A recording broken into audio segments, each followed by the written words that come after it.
আসসালামু আলাইকুম, কেমন আছেন সবাই? আশা করি ভালো আছেন। অনেকদিন পরে একটা বড় ভিডিও নিয়ে আসলাম, আশা করি সবাই দেখবেন। এটা হচ্ছে আমাদের রাজশাহীর পিৎজা বার্গ, ঠিক আছে? ওইখানে গিয়েছিলাম, লিফট দিয়ে উঠছিলাম, ভয় লাগছিল, তারপর কাউকে বোঝানো যাবে না যে আমি ভয় পেয়েছি।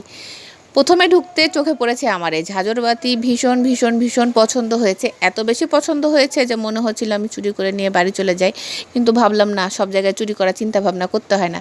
এই জায়গাটা ছিল আমার কাছে হলুদিয়া পাখির মতো, মানে এত সুন্দর কালারফুল একটা হলুদ, চারপাশটা অনেক সুন্দর ডেকোরেট করা ছিল, এক কথায় সুন্দর। আর আমার মেয়ে যেখানে যাক তার চিরুনি লাগে সামনে চুল ব্রাশ করার জন্যে।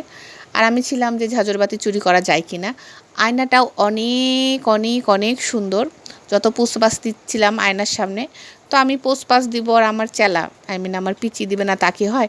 আমার পোষপাস শেষ না হতেই সে শুরু করেছে তার পোষপাস। এই যে সে যত রকম অঙ্গভঙ্গি যা আছে সব কিছু দিয়ে আয়নার সামনে পোজ দিচ্ছিল। সব কিছু শেষ, তারপরে আমরা মেন যে জায়গায় বসেছিলাম, এত কিউট একটা বাচ্চা ছিল আমার মেয়ে, তো তাকে নিয়ে নাচানাচি। এদিকে আমি অর্ডার দিয়ে অপেক্ষা করছিলাম কখন আমার ভালোবাসার জিনিসটা আসবে। আর এদিকে আমার মেয়ে চুল ঠিক করে, চুল এলোমেলো করে।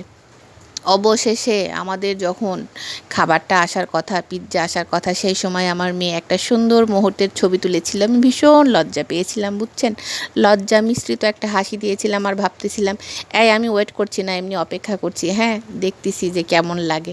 অবশেষে চলে আসলো আমাদের পিৎজা। তো পিৎজা আসার পর দেখি আমার মেয়ের মুড অফ, বুঝলাম না তার কেন মুড অফ। তো আমি চাচ্ছিলাম হ্যাঁ ভদ্রতার খাতিরে সুন্দর এক পিস করে খাবো, কিন্তু না, পিৎজা আমাকে এত ভালোবাসে সে যে একা আসছিলই না। অনেক চেষ্টা করার পরও যখন দেখলাম সে একা আসছেই না, তখন ভাবলাম যা, ডুয়েল যা আছে কপালে খাই। তো এদিকে আমার মেয়ের রাগ, আমি কেন প্রথমে নিলাম, তাকে কেন আগে দিলাম না, সে ঠোঁট ফোলায় আসে। পরে বললাম ঠিক আছে, দুইটা আমার বাকি সব তোর। তারপরে বান্দা খুশি হয়।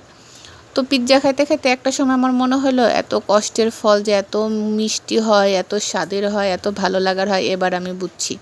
তো পিৎজার আমি বললাম, এতক্ষণ অপেক্ষা করাইছিস, এরা তোর শাস্তি। খাওয়া দাওয়ার পর চলে আসলাম ঠান্ডা হইতে ঠান্ডা খাইতে। আমার না এই পাইপ দিয়ে খাইতে খুব ভালো লাগে, হ্যাঁ, মানে ছোট বাচ্চার মতো একটু পাইপ থাকবে, একটু করে খাবো, একটু করে দেখবো সব কিছু, এটাই আমার ভালো লাগে। যদিও আমার শ্যুট করে না, আমি বড় হয়ে গেছি, খাই আর না খাই আমি সেই সাথে লিপস্টিক খাইয়ে ফেলছি। এটা আমার জন্মগত একটা ব্যাপার যে আমি যাই খাবো লিপস্টিক আমার উঠেই যাবে, এই জন্য আমি সবসময় লিপস্টিক দিয়ে বসে থাকি। যাই হোক, অনেক সুন্দর একটা পরিবেশ, অনেক সুন্দর একটা মুহূর্ত কাটানোর পর যাওয়ার পালা। বাই বাই দিলাম ঝাঁঝরবাতিটাকে। তো ঝাঁঝরবাতির সাথে সাথে এই ঘোড়াগুলোকেও বাই বাই দিলাম।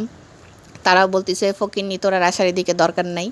তো আমি বললাম ঠিক আছে, যদি আবার পকেটে কোনো দিন টাকা হয় আসবো। আজকে এ পর্যন্তই, সবাই ভালো থাকবেন, আল্লাহ হাফেজ।